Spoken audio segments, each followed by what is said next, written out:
So this is the open book show at Whitestone Gallery, running all of March 2012. We're going to take a quick tour around the gallery, starting with the front window piece by Nadia Ionta from Montreal called Peasant Woman Shedding.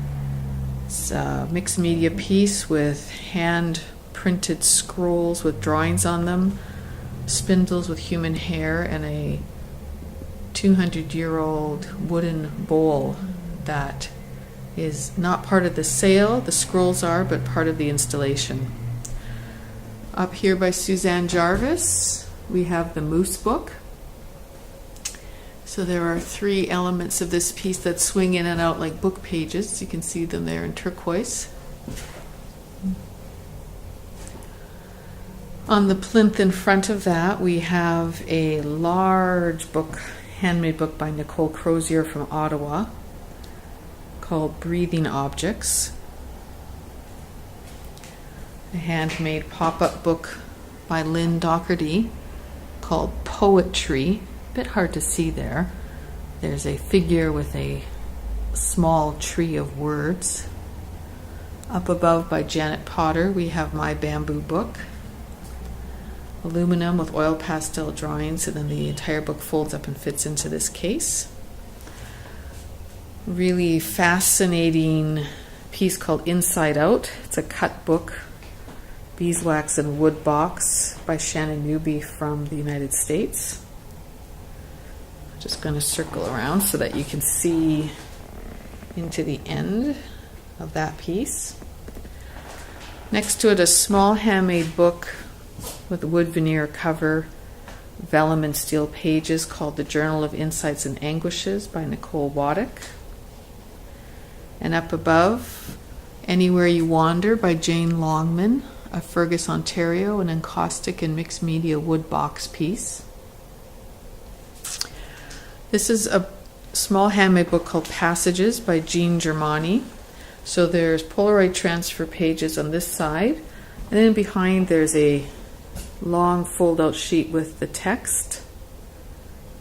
And for people who visit the gallery, the text has been written out here, and actually, let's see if we can see that there so that you can read it. Above are two pieces that are on the theme of open books but not books. This is Key Learning Principles, 5 USB keys, all you need to know, and each key has digital books and information on it. This is the Book of Runes, which is an actual book that's been encased in bricks by Rebecca Erickson. The USB piece was by her as well. And below we have Lynn Dougherty, another handmade pop-up book, pop-up collage book called The Burden. And you can see there's a figure there. And then next to that, on this shelf, we have 3 small copper mixed fiber mixed media sculptures by Martina Edmunston from Toronto called Strength, Emotions, and Vulnerability. These are hinged at the back so they can be opened and held, and in fact the artist wants people to touch them so that the copper takes on a different patina from the handling. The cheesecloth pages inside do have text printed on them, although it's difficult to see. The lighting might be a little bit dark in the video. Above that, we have a piece by a Toronto artist named Ayseef called Locked Out of the Library that she made in response to proposed library budget cuts. Small Playmobil figure, mixed media piece. Above, that's a quick glance into the middle gallery. But continuing the open book tour, we come over here to Paul Roorda's piece. Paul is a Waterloo artist. This piece is called Pocket Bible. He took the cover of a Bible and sewed it into a wallet, and inside are ID and even some cash. Below is his piece called Open Book 4, Nail Art. And this is a Bible where the pages are being held open in that shape by a number of nails, rusted nails. I'll just do a shot from above so you can see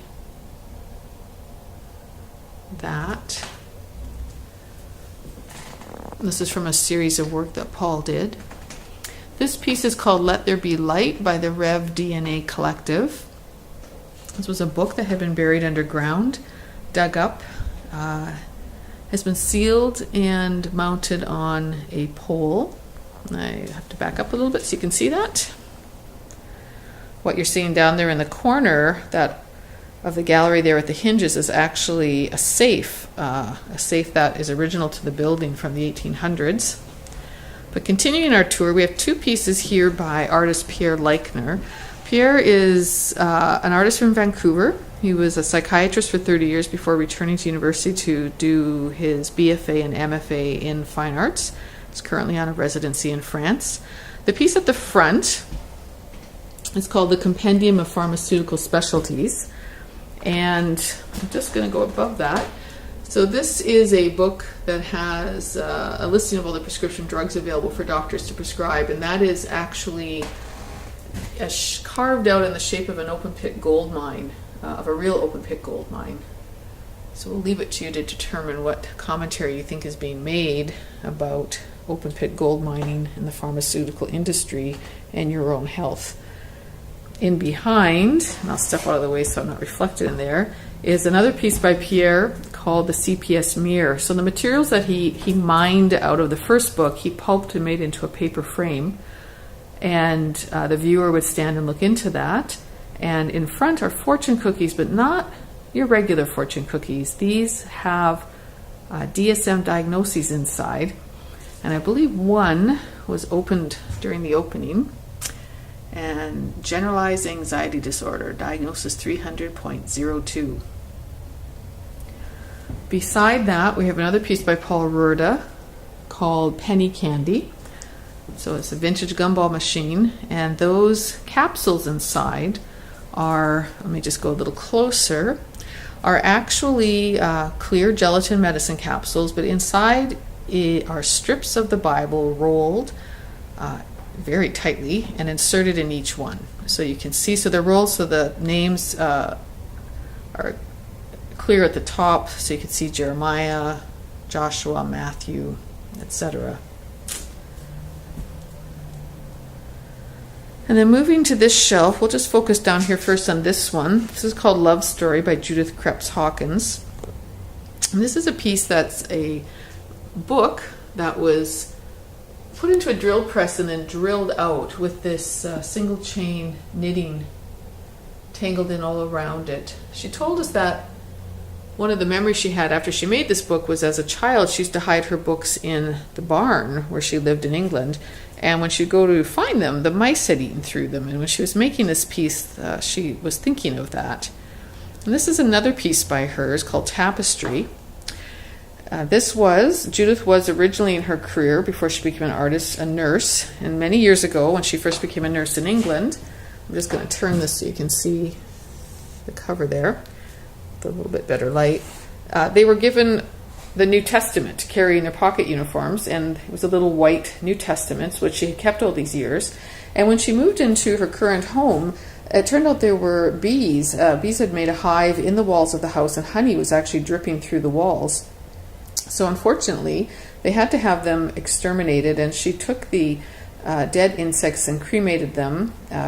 And these are, on the exterior of this New Testament, are the cremated remains of the bees that have been held into place with some gold paint and other materials. And then she's added other elements of ribbon and threads to this piece. Up above by Ayseef from Toronto, an artist that we saw earlier in this video, we have Under My Skin. It's a mixed media piece of book pages and a cover, encaustic and collage. And she talked about this as being a piece about the ideas and the thoughts of the book pages trying to escape and having such power and energy that they're just forcing through the skin. And this is a piece by one of the other curators of the show, Supriya Karmacher, called Migrating Patterns. I'm just going to try to turn a bit so you can see with the light from the doorway going in there. So you see an egg and other mixed media and caustic pieces. This is a encyclopedia that was printed in the year of her birth. She spoke about how in her own family there's been patterns of migration. And this piece is one of several that she's making for another show she has coming up at the Homer Watson Gallery. And then we have Lise Melhorn-Boe, a bookmaker from Kingston, and I'm sorry this doesn't fit on entirely, but Lise made a piece, an open book, that really was an open book, and she herself is the book. It's a piece that she made about her experiences of developing breast cancer and her subsequent research into environmental factors that may have impacted her with her cancer. All the text on her body is her personal health history and other things that she thinks may have affected herself health-wise, and the exterior information, I'll just pull back so you can see the pattern of the text, is all the environmental information she found from her research after being artist in residence at a university one year on what may have had an impact on her body. So that is the open book show at Whitestone Gallery. It's our first curated national exhibition. These artists are from across Canada and some from the US. It's a very unique exhibition. It's on until the end of March. Our winter hours are Fridays and Saturdays from 11 to 5. You can make an appointment to come in for a separate tour or to bring a school or other group in any other time during March by calling the gallery, and we'll be happy to see if we can book something for you. I hope you enjoyed this tour. This is Rebecca Erickson, one of the other curators of the show. Thanks.